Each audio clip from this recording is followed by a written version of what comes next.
What is up, guys? It is an absolutely beautiful day today. It's starting to get nice out, pretty pumped. Spring's already here. It's officially here, and now we can look forward to summer. So I figured I'd make a little video today. I want to just touch base on basically what this channel is about. For those of you who don't know, this is my 2001 Jeep Cherokee. It started its life, obviously, with a 4.0, the factory engine. Since then, it's been completely upgraded. It has a 2JZ GE VVTi engine. I'll get to that in a minute, and I'll show you guys everything in there. And basically, I'll just do an entire walk around, and I'll just put this video on the top of my channel. So any questions about it, you can just come back to this video.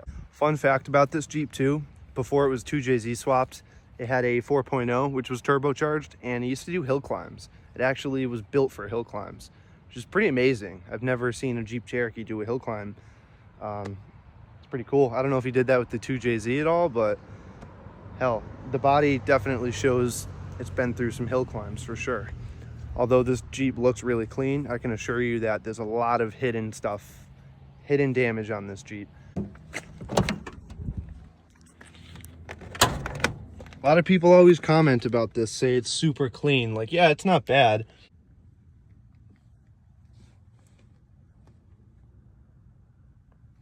It's not as clean as you think it is. All right, pop this bad boy open. There she is. So for all my new subscribers, this is the 2JZ GE VVTi, not the GTE. No, it's a cool engine though. This is actually came out of a Lexus IS300, and it is NAT. Basically, this engine wasn't supposed to be turbocharged, and now it's turbocharged. So in order to turbocharge this engine without blowing it up, what's recommended is you use GTE rods and pistons. You can use forged rods and pistons or just non-VVTi rods and pistons. In my case, non-VVTi rods and pistons were used in this build. Lots of money put into this too. I have no idea what the figure is. I'm guessing somewhere around 15,000. It's a decent turbo. I don't know what size it is. It sounds really freaking cool. That's all that matters to me. It's only making about 8 pounds of boost. I've mentioned this in a few of my other videos. That's my line lock setup, so I can do some nice burnouts in it as well. This has been converted to throttle body cable from drive-by-wire. And yeah, it's a pretty looking engine. It really is. It's a nice engine bay. I don't know if you can tell, but it's pretty dirty. I got a car show coming up. I got to detail this. One of my favorite parts about this whole build, besides the engine and the turbo, is the fan setup. Looks like it fits pretty nicely in here. There were some modifications, obviously, that had to be done. One being this intercooler piping. Had to cut the headlight bezel a little bit. A lot of notching, a lot of tight fits, but it fits nicely in there. And it keeps it really cool. It only runs out about 183, 185 on hot days. So yeah, it keeps it nice and cool. Fans kick on around, I don't know, 178 maybe. And you can see a little intercooler hiding back there. That's stuffed in there pretty good. So yeah, moving on from the engine, like I've said before, this has the factory Jeep Cherokee transmission. That's a factory Jeep Cherokee transmission. And it bolts on using a Lexus IS300 bell housing. A lot of this might be repetitive, but I'm going to talk about everything. Just going to talk about everything, address all the questions. It is four-wheel drive. Transfer case is still in there. It's still functional. So yeah, I just have never used it because I haven't had a situation to use it yet. I know that sounds dumb, but I'll explain that in a minute. So the rear end is a Ford 8.8. It was out of a Ford Ranger. It's a really good upgrade in my opinion. Even if you don't have a 2JZ, this is a really good axle. You got disc brake conversion, which is obviously a lot better than the factory drum on the Cherokees. Yeah, drum brakes, I just don't like them. If you know Jeep Cherokees, the top shock mount has been completely custom made. There's a bar that runs from each side of the unibody, and yeah, that's where the shocks mount on the top. And I've seen the comments. I know this exhaust is absolutely horrendous. It's disgusting. I need to get a new one. don't know why it's all rusty like that, but yeah, I need a whole new exhaust made for the 2JZ XJ. That's for sure. All right, so it is 4-wheel drive, like I said earlier, but the reason why I don't use 4-wheel drive is because that crack back there. But there's a big ass crack right there, and that's in the unibody. That's not good. So I'd bog this thing in the mud. I'd take this off road. I just need to fix that first.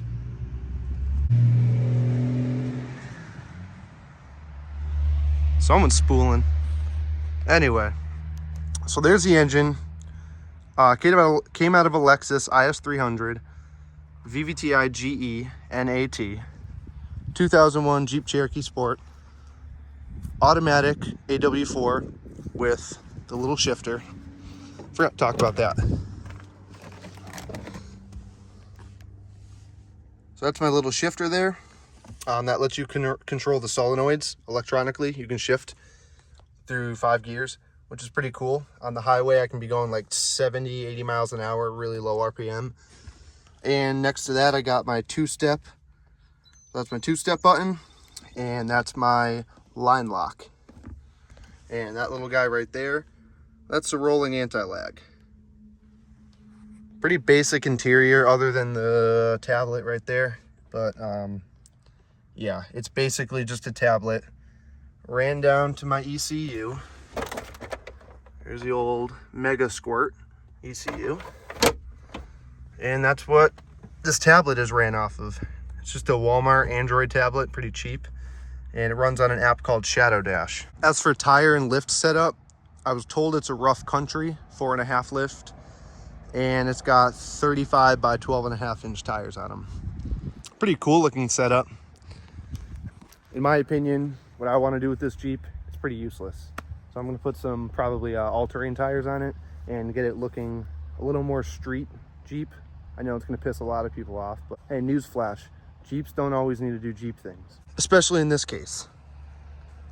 Because let's be honest, it's not really a high torquing engine. The 4.0 is a really good off-road engine. If you're going to off-road your Jeep, my opinion, keep the 4.0. I don't know. If you're going to off-road a Jeep, probably wouldn't be the best idea to put a 2JZ with a big turbo on it. That's my opinion. It's cool, it's unique, that's all that matters. So you can hate it, you can love it, but that's what makes it so cool. I guarantee you've never seen another one quite like this. I think it's really cool. There was a lot of time and money put into this build. I respect the build 100%. I wish I could say I did this. It's pretty impressive. Oh yeah, another thing is motor mounts too. Completely custom made. On both sides. The steering, I have to say, on this Jeep though is dialed in. There's some heavy duty steering on here. I got Heims, and yeah, it looks pretty good. Obviously it's a stock Dana 30 axle, but like I said, I don't do any four-wheeling. Upper and lower control arms have been upgraded, Fox stabilizer, and of course you got to have the flimsy rough country quick disconnects on there too. The front end is pretty tight. The transmission cooler I'm gonna have to upgrade. It's just seen better days. Yeah, we'll get a new one on there.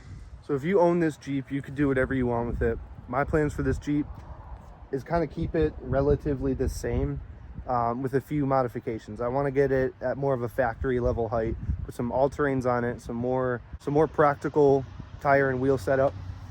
I just want a more practical tire and wheel setup for what I want to do.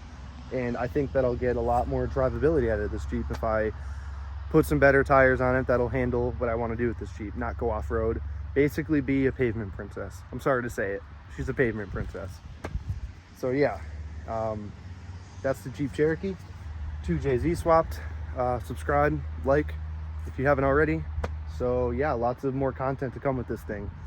I'm gonna do burnouts, 2-step. I have a bunch of videos planned for this, so stay tuned. It's not just gonna be me talking about it. I'm gonna do a lot of things and put this thing in action this summer. And there's gonna be a lot of videos for it too. So stay tuned, and thanks for watching.